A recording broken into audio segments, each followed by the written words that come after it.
mulalah. So ada 34 semua. Okay, so kita share screen. Okay, semua boleh nampak kan? Respon. Boleh nampak, boleh dengar suara saya? Boleh sir. Boleh, Tadi sir. masih tengok. Boleh video. sir. Okay, ataupun ada yang nak tengok-tengok. Okay, Assalamualaikum dan selamat tengah hari. So, sorry saya terlepas sebab saya dapat appointed order start jam ramai. So, ada kecil-kecil sikit lah. So, bila dah apa nama, wife saya positif, then saya terpaksa handle apa anak-anak PDPR lah. Tapi bukan alasan, kena ganti. Okay, tak masalah. Okay. Sekali lagi, Assalamualaikum dan selamat pagi, dan kita akan teruskan dengan chapter 3 lah. Chapter 3 adalah AC generator ataupun nama lainnya alternator lah. So, itu adalah chapter 3, means awak perlu faham apakah perbezaan di antara DC dan AC. Yang pertama. Yang kedua, awak kena bezakan di antara antara generator dengan motor. Okey, ada bezanya. Okey, so chapter 3 adalah AC generator. Video tak awak boleh dengar sih? Audio daripada video. Saya kena sharekan audio dekat Microsoft ya, awak dapat. Oh, share audio sekali Oh, sir. Tak sesi apa. Tak stop kan? Oh sir. Time saya share presentation ya, saya share sekali dengannya. Okey. Audio sekali.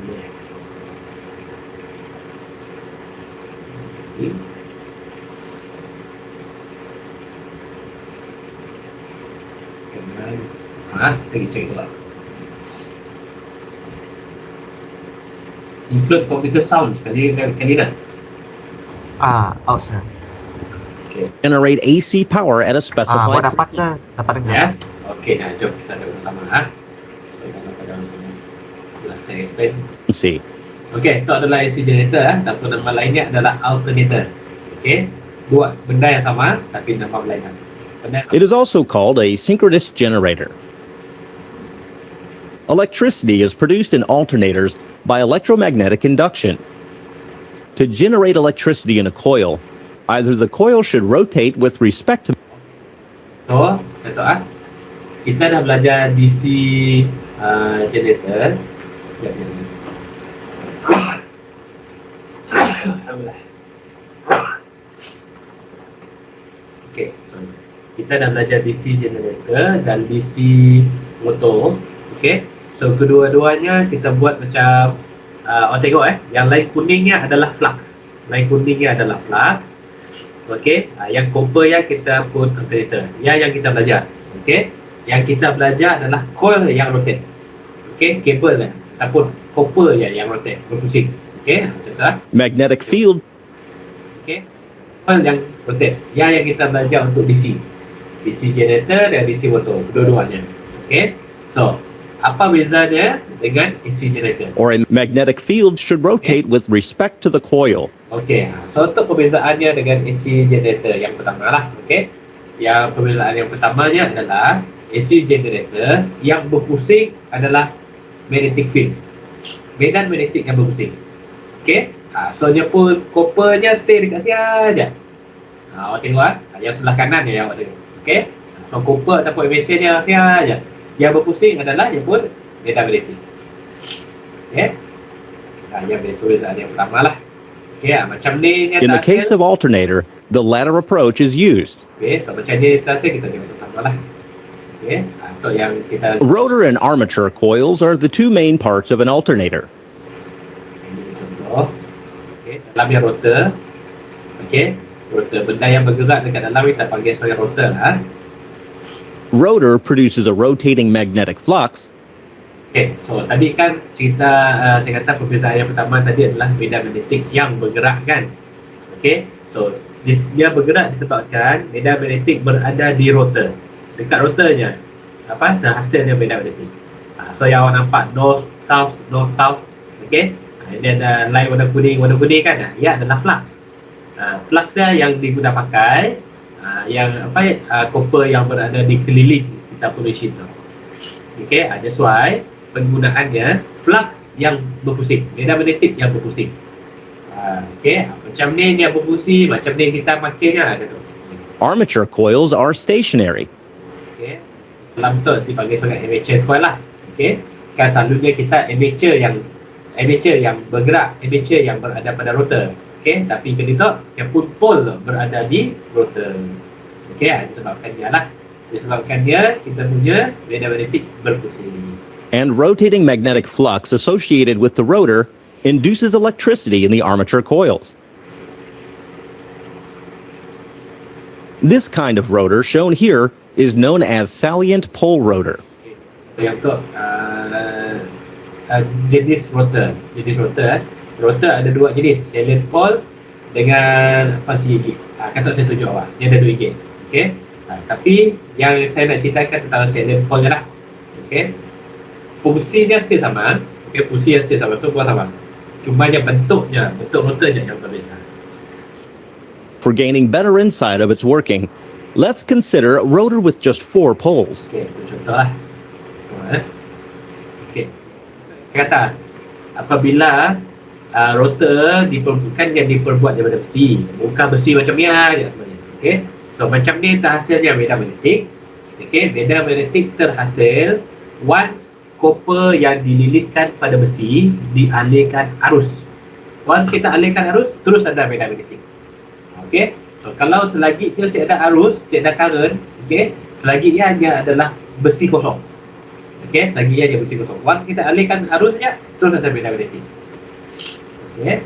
Rotor coils are excited with a DC power source. So kan DC lah. Okey, DC power supply. Magnetic field produced around it would be as shown. Ada current, medan magnetik terhasil. Bila medan magnetik terhasil, so kita akan nampak yang warna kuning tu lah. Yang warna kuning tu adalah kita pun medan magnetik lah. Okey. Satu jalur ya, kita panggilnya sebagai flux. Ya, kena ingat, flux. The rotor is made to rotate by a prime mover. This makes the rotor flux also rotate along with it. Dia boleh berpusing. Kenanya boleh berpusing. Okey, kena faham generator, kan kita dah belajar generator ataupun motor. Motor, awak kena tahu inputnya adalah electrical, outputnya adalah mechanical, pergerakan. Okey, generator terbalik. Generator inputnya pergerakan, okey, keluarannya adalah elektrik. Okey, so dalam AC generator dia dah introducekan kita ada satu dipanggil sebagai prime mover. Prime mover tu nya adalah sikit lagi mesin, kiranya macam motor lah. Okey, motor ataupun dynamo ataupun penggerak ataupun manusia yang memusingkan. Okey, so ia dikira sebagai prime mover, penggerak kepada rotor untuk berpusing. Okey, so kelak kalau kita dah habis semua chapter, so saya akan mulakan dengan partikel. So dekat saya kelak saya akan tunjukkan macam ni bentuk motor yang berada di poli, macam ni bentuk generator yang berada di poli. So cuma perlu ingat, so dia berpusing disebabkan oleh ada orang yang menggerakkannya. Okey, ada mesin yang menggerakkannya. Okey, yang tukang geraknya kita panggil sebagai prime mover. Prime mover. Okey, so awak tengok banyak kali video tu nak faham lah. Okey. At the same speed. Sikit je. Dia mesti berada pada kelajuan yang sama supaya kita pun voltage yang dihasilkan set fluctuate. Set dah lah dia kejap tinggi, kejap rendah, kejap dia kosong, kejap tinggi lagi. Dia sebut macam ni. So mesti menghasilkan satu speed yang sekata supaya kita dapat satu voltage yang stable. Lah. Such revolving magnetic flux now intersects armature coils, Okey. So, which is yang dia masukkan tadi ya adalah armature coil. Okey, armature coil kalau di dalam DC generator ataupun DC motor, armature kita berada pada rotor. Okey, ia yang berpusing yang kita nampak selalu yang dililit-lilitkan kan.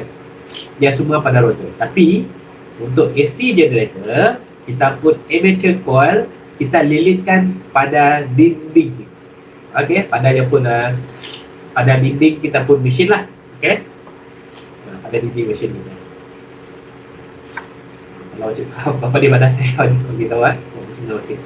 is fitted around the rotor. Okay, so jadi This will generate an alternating EMF. So nya berpusing, okay, rotor berpusing, at the same time kita punya medan magnetik berpusing. Okay, apabila medan magnetik berpusing, of course kita pun flux pun berpusing. Apabila flux kita berpusing, okay, yang jalur kuning yang berpusing kan, so dengan sengaja, okay, flux pun terpotong. Okay, terpotong, dipotong oleh armature coil tu.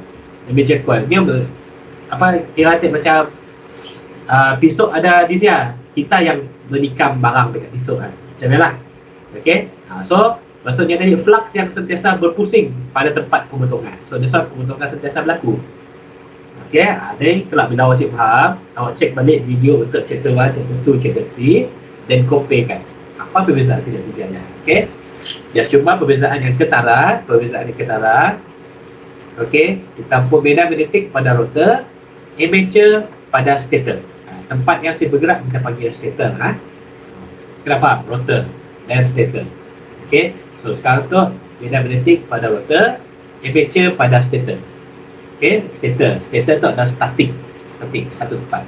EMF across the winding. Okay. So awak tengoklah, so yang biru ya adalah hasil current yang dihasilkan lah, hasil pemotongan flux, yang biru tu hasil.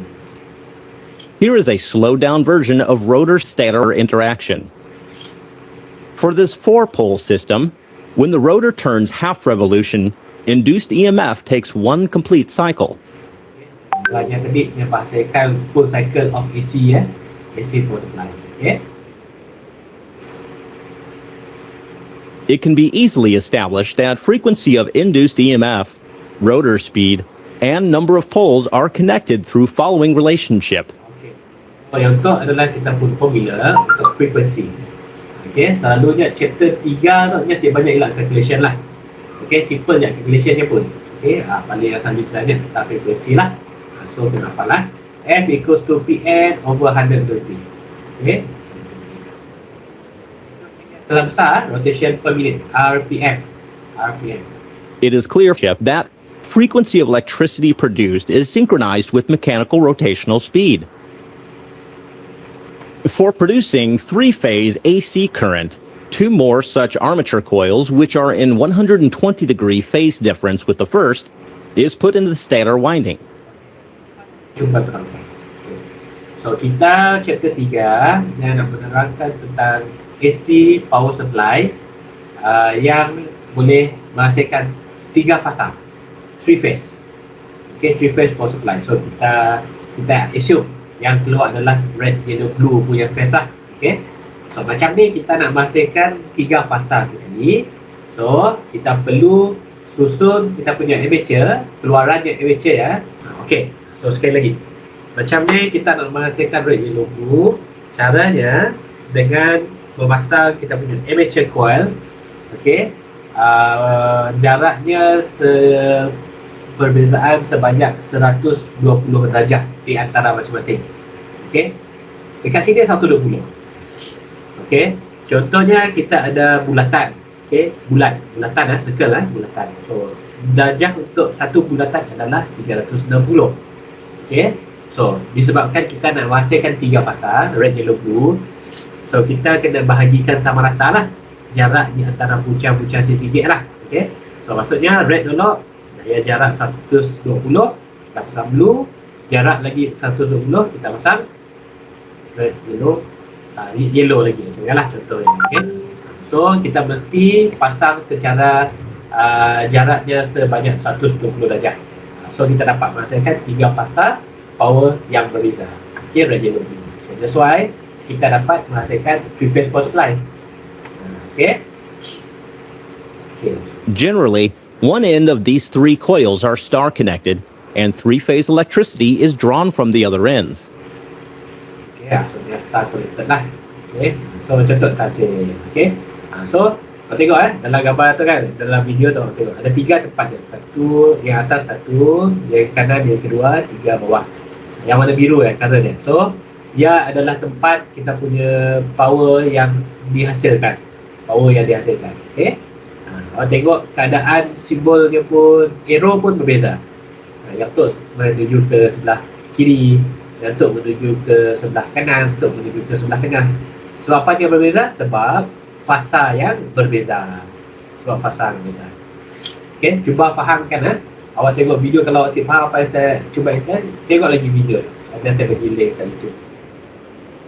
Okey, yang fasa berbeza, this one. It is clear from this equation that in order to produce 60 Hz electricity, a 4-pole rotor should run at following RPM.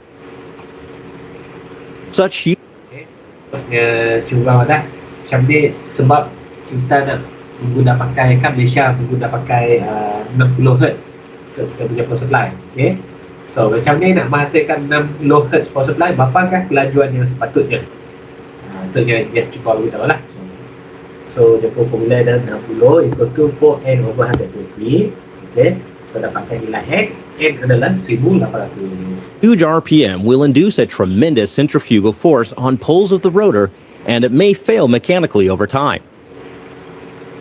So salient pole rotors are generally having 10 to 20 poles, which demands lower RPM. Or salient pole rotors are used when the prime mover rotates at relatively lower RPM.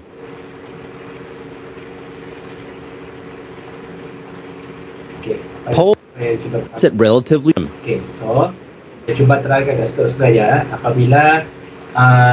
Apabila rotor adalah tempat di mana terhasil medan magnetik kan. Okey, at the same time dia akan menghasilkan force. Okey, menghasilkan force. Okey, bila force terhasil, maksudnya dia ada daya yang menghalang pergerakan. Okey, yang menghalang pergerakan. So that's why range pergerakan untuk kita punya salient pole alternator, okey, ataupun salient pole AC generator. So selalunya dalam range 120 hingga 400 RPM selalunya lah. Okay. RPM.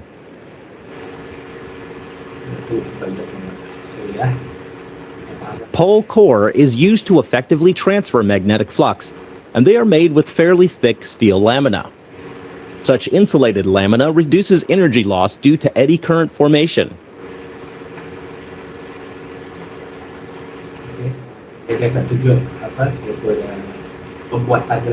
Armature winding of three-phase. Okay, so yang gelong-gelong kan, yang gelong-gelong yang awak nampak tu, yang tu lah yang kita pun amateur coil. Amateur coil tu lah yang pada kita pun dinding kita pun di sini lah. Okay, amateur, tu adalah amateur coil. Untuklah pembentukan kita pun flux. 12-pole system is shown here. A stator. Nampak?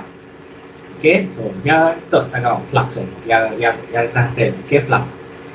So flux tu dia melalui kita pun armature. So armature kita dia asyik melambang tapi dia terpotonglah flux di sini. Okay, setiap kali flux lalu, setiap kali ialah terpotong. Setiap kali terpotong ya, setiap kali ialah menghasilkan current. Core is used to enhance magnetic flux transfer. Okay, tak nak hasil nak enhancekan dapatan lah. DC current is supplied to rotor via a pair of slip rings. Okay, so itu DC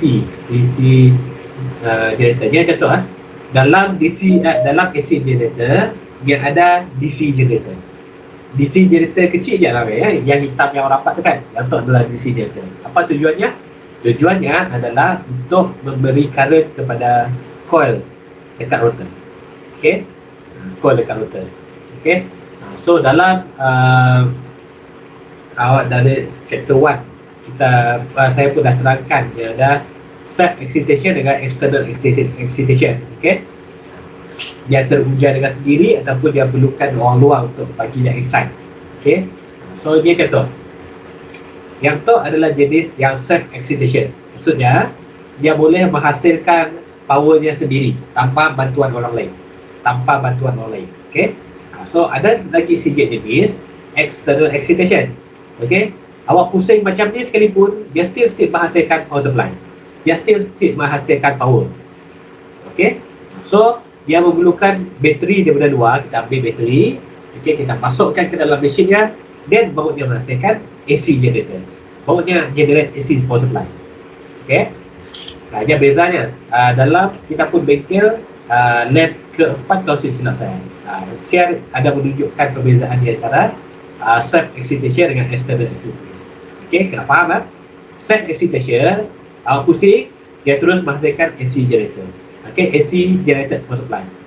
Okey, so ada jenis yang awak pusing macam ni sekalipun dia asyik terhasil. Okey, dia asyikkan terhasil sebab dia asyik ada warna hitam tu kat dalam. Dia asyik ada DC generator yang kecil yang berada di dalam DC ni. Okey, so yang tu adalah jenis self excitation yang terbunyi dengan sendiri. Yang ini external excitation yang memerlukan power daripada luar untuk memberi current ke dalam coil supaya menghasilkan medan magnetik. Dia macam ni. Kelak masa bengkel baru saya tunjukkan lah. Okey, cuma awak perlu faham di antara perbezaan di antara self excitation dengan external excitation. DC current is supplied either from an external source or from a small DC generator which is fitted on the same prime mover.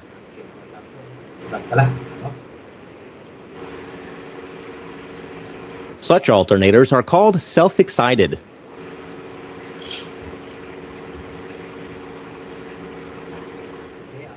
Yang sebelah kanan tu yang selalu kita belajar. Yang sebelah kanan tu kan bentuknya macam DC generator yang kita belajar chapter 1. Dia ada dekat dalam AC generator tapi kecil aja. Saya perlukan power yang sangat kecil. Okey. Yang tu dia cuma perlukan pergerakan terus yang menghasilkan DC power supply. So DC yang dihasilkan akan dialihkan ke copper yang berada di rotor. So rotor tersebut akan menghasilkan medan magnetik. Jadi atasnya itu adalah self-excited generator. Okay. With variation of load, generator terminal output voltage will vary. It is desired to keep the terminal voltage in a specified limit. An automatic voltage regulator helps in achieving this. Voltage regulation can be easily achieved by controlling the field current. If terminal voltage is below the desired limit, AVR increases the field current, thus the field strength. This will result in increase in terminal voltage. Directly proportional lah. Kita naikkan current, okay, so voltage yang dihasilkan pun naik. Macam ni. Untuk cara kita nak control power generated. Okay, power generator. Macam ni kita nak control power yang dihasilkan oleh generator kita. Kan? Kita control IR. Okay, kita control nilai IR. So kita akan control voltage yang disupply lah. If terminal voltage is high, the reverse is done. Hope you had a nice introduction to working of alternators. Thank you. So pada soalan ni tahu video tu. Itu adalah operational of AC generator. Sangat penting untuk awak faham operation yang beroperasi. Ini macam ni. Okey. So kita tengok sikit itu. Itu betul lah. Apa? Teori lah. Okey. So AC generator. So awak mesti at the end of this chapter awak mesti dapatkan dua gate lah. Understand the construction and principle of AC generator. So saya sih suka baca-baca tu. Kalau ada introduction dan yang basic construction tadi lah. Okey, atau kita tekan lagi principle operation. So yang saya bercerita daripada awal tadi so benda-benda tu lah. Okey, mudah asyik faham melalui video boleh baca yang ada di situ. Okey. Okey, so awak perlu tahu principle and construction of AC generator. Keduanya apply the principle operation of AC generator. Itu adalah bila untuk soalan lah. Contohnya orang tanya, apakah jenis rotor yang terdapat di AC generator? Apa jenis rotor? Ada dua gate kan? Okey, rotor dengan salient pole. Tak. Salient and cylindrical. Ada dua gate beza ni. Atau saya tunjuk awak. Salient. Okey, salient. Yang tu cylindrical. Okey, ada beza ya. Saya ada jumpa contoh perbezaan dua gate ya. Pada esok saya tunjukkan kepada awak lah. Okey. Okay. Dua gate yang perlu lah. At the end of the chapter, dua gate benda tu awak mesti achieve. Okey, so introductionnya macam biasa. Dia adalah AC generator. Kalau generator, inputnya adalah pergerakan. Okey, mechanical. Outputnya adalah elektrik ataupun power ataupun energi. Okey. Yang perbezaannya lah. Okey, jemput construction, dia ada stator tempat yang statik. Okey, tak sialah kita put amateur. Okey. Stator fan, kita nak panggillah boleh macam ni. Okey, rotor tempat yang bergerak. Rotor ada dua jenis, cylinder dengan cylindrical. Okey, kalau saya tunjukkan perbezaan ini ya. Dia ada dalam table construction. Okey, so principal operation video yang kita panjang dalam setengah jam tadi yang saya cerita. So yang adalah principal operation je lah. Okey, make sure faham macam mana yang berfungsi. Okey, dan awak pun diintroduce dengan satu formula yang baru dalam chapter tu lah. So frequency equals to Pn over 120. Okey, Pn over 120. Macam ni dapat sebenarnya dia hasil darab number of cycle per revolution darab dengan number of revolution per second lah. So this one kita dapat Pn over 120. Okay, right. So, tok yang penting sebab tok soalan yang selalu keluar. So, PKB. Okay, betul. Okay, formula yang bawah tu yang bawah tu. Okay, voltage phase. Okay, energy phase. Macam ni formulanya 2.22 yang tok signal masa berubah. 2.22. Okay, KD, KP, F, theta, Z. Okay, masih boleh ubah. KP, KD tu dia adalah pitch factor dengan distribution factor. Apa benda ya? Besok saya terangkan. Tapi kiranya ada faktor yang mempengaruhi pengeluaran. Contohnya kita pun power supply, kita pun AC generator, dia menghasilkan 10 volt. Okay. Macam DC generator juga, even though dia menghasilkan 10 volt, kita sebagai pengguna saya akan terima 10 volt. Kita akan terima contoh 95 volt saja. Okay, sebab apa? Sebab dia ada beberapa faktor yang mempengaruhi loss yang berada di dalam mesin. Okey, ada beberapa faktor yang mempengaruhi. So, di antara faktor yang mempengaruhi dia adalah KP dan KD. Okey, KP dan KD. KD adalah distribution factor, dia ada dalam betul juga. Okey, dalam letak atau distribution factor. Okey, KP adalah pitch factor. Okay, pitch factor. So dia ada dua faktor yang mempengaruhi nilai pengeluaran energi. Okey, kalau saya explain dengan lagi lah. Okey, so kenapa lah? E phase equals to 2.22 kp kd F frekuensi theta z. Okey, apa benda sikitnya?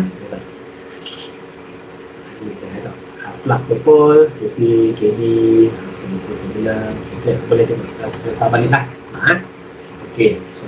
The second one, kita ada formula untuk dapatkan E-line. Okay, tadi kita ada formula untuk dapatkan E-phase. So, dia ada 4 gap, 1, 2, 3, 4 formula untuk dapatkan E-phase. Tetapi, yang selalu didapatkan adalah yang bawah tu. Okay, 2.22 kpkd F theta Z.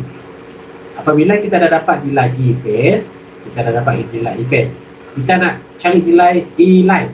Okay, voltage pada line. Okay, macam ni kita dah dapatkannya, kita guna formula tu. Okay, E-line equals to punca kuasa 3 darab dengan E-phase.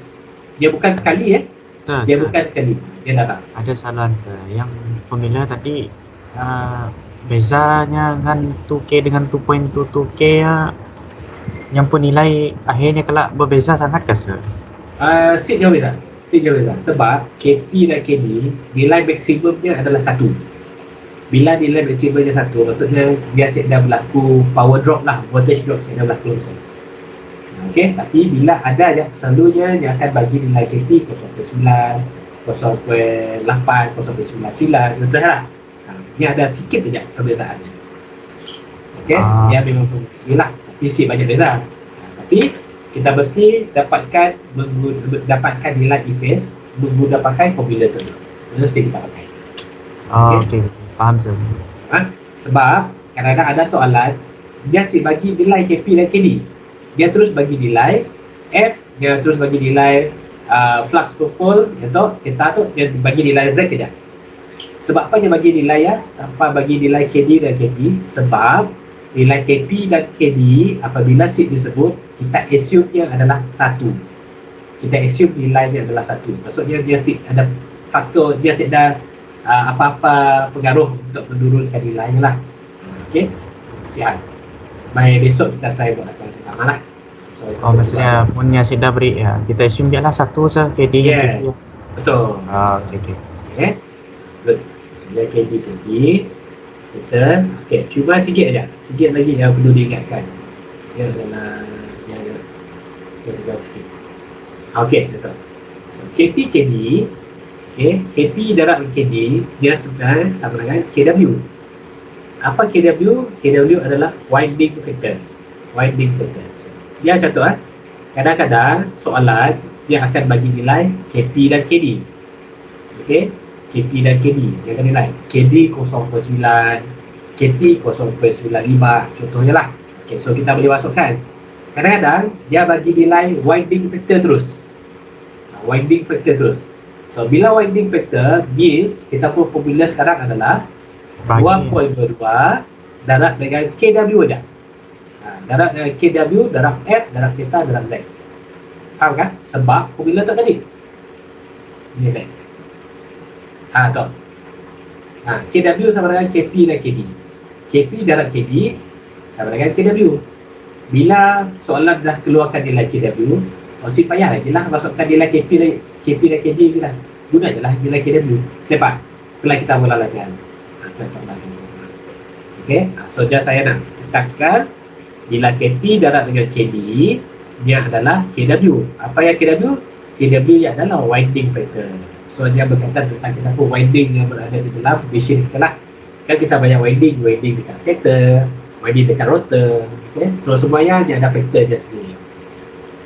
Okay, so sebab besok kita akan tibalah terangkan apa yang KP dan KD. Cuma awak perlu hafal tadi ya. So, untuk yang pertama, okay, jatuh yang kedua. Simple je pun. Soalan je pun dekat simple saja. Okay, untuk besok tengok. Okay, baik je. Itu jarang lah, tapi awak perlu faham lah. KW sama dengan KPGB. Okay. Okay. Then lastly, losses. Okay, saya kata losses kan. Losses yang sama aja di antara semua chapter. So that's why saya siap terangkan. Awak kena baca dan fahamkan sendiri. 3 benda yang sama. Copper loss, magnetic loss, mechanical losses. Benda yang sama. Okay, cuba fahamkan sendiri. Si faham, dia tanya saya. Okay, sebab benda tu disebut dalam semua chapter, kecuali chapter 6 lah. Okay, semua chapter menyebut kecuali chapter 6. So suppose ni awak dah faham. Okay. Nafas saya nak baik. Okay. Dia ajaklah untuk minggu tu. Untuk hari tu. So ada soalan sopan? So saya tutup kelas. Ada sir. Apa soalan? Saya dah sir. Dayang ada nak tanya sir pasal Dayang. Mana yang? Tidak. Tak ada sir, tak ada. Okay, so sihat. Kita tak nak besok lah. Kita soalan besok lah. Okay, so pun saya ada apa-apa dia ajak dengan saya besok. So besok saya try jam 8.30 macam lah. Tebal lah. Okay sir. Okay, kita ajar daripada saya di sana. Thank you. Thank you sir, bye sir. Terima kasih sir. Thank you sir. Semoga sembuh sir. Thank you sir. Thank you, sir. Sir, jangan lupa makan ubat sir. Yes. Bye-bye, sir. Okay.